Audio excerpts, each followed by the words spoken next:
Duty পৌঁছে সবার প্রথমে টিফিন করতে বসে পড়লাম। আর আজকে টিফিনে মুড়ির সাথে ছিল আলুর তরকারি, ছিল একটা বাঁধাকপি দিয়ে।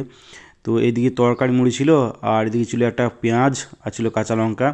তো এই ছিল টিফিন। তো টিফিন করার পর সবাই মিলে লেগে পড়লাম কাজে। নমস্কার বন্ধুরা, স্বাগত সবাইকে নতুন একটা ব্লগে। তো আজ হচ্ছে 4ই ফেব্রুয়ারি, মঙ্গলবার, আর এখন বাজছে সকাল প্রায় 8:30। তো আজকে ব্লগটা এখান থেকে শুরু করছি। আর আজকে কাজ হবে বলতে গেজিং হবে, পয়েন্ট ক্রসিং গেজিং হবে চিনপাই এন্ডের দিকে। তো সবাই এখন যাচ্ছি কাজের স্পটে, একদম শেষের দিক থেকে শুরু হয় আর কি। আর টিফিন তো কমপ্লিট, টিফিন করা। তো দেখি কাজের স্পটে যাই, আগে গজ আর পাড়া মাপা হবে, তারপরে কাজ শুরু হবে। তো এই পয়েন্টটা থেকেই শুরু হবে গেজিং। তো সবার আগে তো গজ পাড়া মাপা হচ্ছে, আর এই যে দীপক দা এখন গজ পাড়া মাপছে, আর আমি পিছনে এই যে এখন খাতাতে লিখে লিখে যাচ্ছি। তো এটাকে মাপা হোক, তারপরে দেখি কাজ শুরু হবে।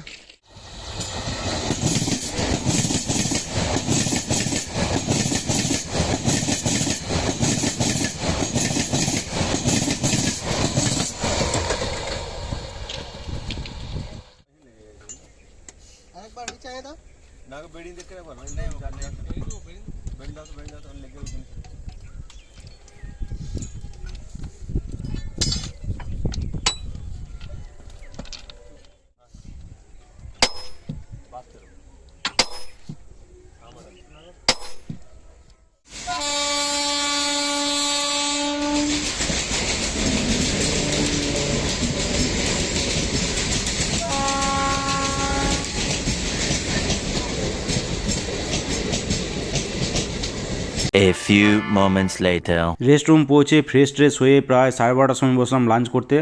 আজকে লাঞ্চে ভাতের সাথে ছিল ভেজ ডাল ছিল, এদিকে ছিল দুটো পাঁপড়, আর এদিকে ছিল সবজি, মিক্স সবজি আর কি। তো আজকে রান্না করেছিল সুকান্ত। তো সুকান্ত অনেক দিন পর আজকে রান্না করলো, আর ডালটা আজকে অসাধারণ হয়েছিল, দারুণ লাগলো ডালটা। আর সবজিটাও বেশ ভালো হয়েছিল। তো আজকে মিল পড়লো ওই 35 টাকার মতো। তো সবাই মিলে খাওয়া দাওয়া করার পর কিছুক্ষণ রেস্ট করে তারপর আবার নেমে পড়লাম লাইনে। 2000 years later. এখন বাজছে প্রায় 6টা, আর জাস্ট স্নান টান করে ফ্রেশ হয়ে রেডি হলাম। তো ডিউটি তো শেষ হয়েছিল মোটামুটি 4টার সময়, তারপর বেরিয়ে পড়েছিলাম। তো বাড়ি ঢুকতে ঢুকতে ওই মোটামুটি 5টা বেজে গেছিলো। তো বাড়ি ঢুকে কয়েকটা গোছ গাছ ছিল, সেই গোছ গাছগুলো কমপ্লিট করার পর স্নান টান করলাম জাস্ট। তো গোছ গাছ গোছ গাছ করার মেন কারণ হচ্ছে যাব গ্রামের বাড়ি। তো একটা ভাইজির বিয়ে আছে, তো সেখানেই যাব আর কি। তো আমি যাব আর বাবা দুজনে যাব আর কি। তো দেখি এবার তাড়াতাড়ি বেরোতে হবে, এখন সন্ধ্যা হয়ে যাচ্ছে আর যেতে কিন্তু সময় লাগবে। তো যাই, বেরিয়ে পড়ি একদম। গ্রামের বাড়িতে পৌঁছে আবার কথা হচ্ছে তোমাদের সাথে। A few moments later. তো আমার গ্রামের বাড়ি হচ্ছে সিজা করডাক নামে হয়তো চিনবে অনেকে। আর ইলামবাজার থেকে এখানে ডিস্টেন্স হচ্ছে প্রায় 20 কিলোমিটার হবে। তো নর্মালি তো 40 মিনিটের মধ্যে পৌঁছে যাওয়ার কথা এই এই কিলোমিটার, কিন্তু রাস্তা কিন্তু খুব একটা ভালো নয় আর কি। মোটামুটি ইলামবাজার থেকে কয়রা পৌঁছানো অবধি মোটামুটি রাস্তা ঠিকঠাকই আছে, তারপর থেকে ক্যানেলের পাড় আছে, ক্যানেল আছে। তো সেই পাড়ের রাস্তা হচ্ছে ঢালাইয়ের রাস্তা, তো আসতে অনেকটাই সময় লেগে যায় আর কি। তো যাই হোক, একটু আগে ঢুকেছি গ্রামে। প্রথমে তো বিয়ে বাড়ি গিয়েছিলাম, তো সেখানে গিয়ে সবাইকে দেখা টাকা করে তারপরে এখন এসেছি মাসির বাড়ি। তো জেঠুর বাড়ি বলতে পারো, মাসির বাড়ি বলতে পারো, একই ব্যাপার আর কি। কারণ দু ভাইয়ের বিয়ে হয়েছে দু বোনের সাথে আর কি। তো আমার মা আর জেঠিমা বলতে পারো সেম আর কি, মাসি। তো যাই হোক এখানে আছি। তো দেখি এই যে রেডি হয়ে গেছি। তো ড্রেসটা চেঞ্জ করে নিলাম, ভাবলাম পাঞ্জাবি পরেই যাব। কিন্তু ব্যাপারটা হচ্ছে এই দিকটাতে ঠান্ডা রয়েছে দেখছি বেশ ভালোই। তো দেখা যাক কি হয়, যা সেরকম হলে সোয়েটার পরে বেরোতে হবে আরেকবার। তো যাই ধীরে ধীরে। আর এদিকে মাসিরা রেডি হয়ে গেছে, আর এদিকে একটা মাসি দিদিও এসছে। তো সবাই মিলে যাব। বিয়ে বাড়িটা হচ্ছে আর একটা পাড়াতে আর কি, এইদিকে দুটো পাড়া মিলি, এখানে এই পাড়া আর একটা হচ্ছে ওই পাড়া। তো ওই পাড়াতে বিয়েটা হচ্ছে। তো যাই ধীরে ধীরে বিয়ে বাড়ি পৌঁছায়, তারপর আবার দেখাচ্ছি তোমাদের। তো সবাই মিলে হেঁটে হেঁটেই গেলাম বিয়ে বাড়ি। আর বিয়ে বাড়িটা কাছেই, মাসির বাড়ি থেকে হেঁটে হয়তো ওই 3-4 মিনিট সময় লাগে আর কি।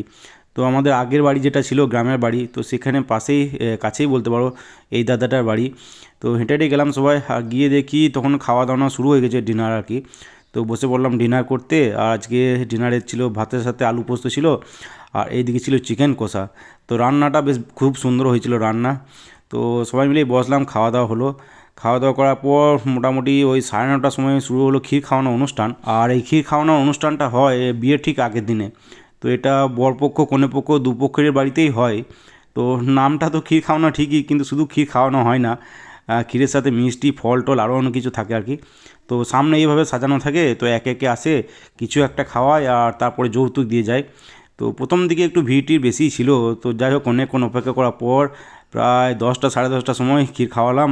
তারপরে আমি বাবা দুজনেই খাওয়ালাম আর কি। তো ক্ষীর খাওয়ানোর পর কিছুক্ষণ সবার সাথে গল্প টল্প করে তারপর আবার চলে এলাম মাসির বাড়িতে। এখন বাজছে প্রায় 10:30, আর মাসিদের বাড়িতে চলে এলাম জাস্ট। তো ক্ষীর খাওয়ানো এখনো চলছে যদিও বা, কিন্তু হ্যাঁ শেষ পর্যন্ত থাকা যাবে না আর কি, কারণ ঘুম লাগছে প্রচণ্ড। তো নর্মালি তো ডিউটি থেকে আসার পর ফ্রেশ ট্রেশ হয়ে কিছু খাওয়া দাওয়া করে রেস্ট করি, আর সেরকম টায়ার্ড লাগলে ঘুমও হয় আর কি।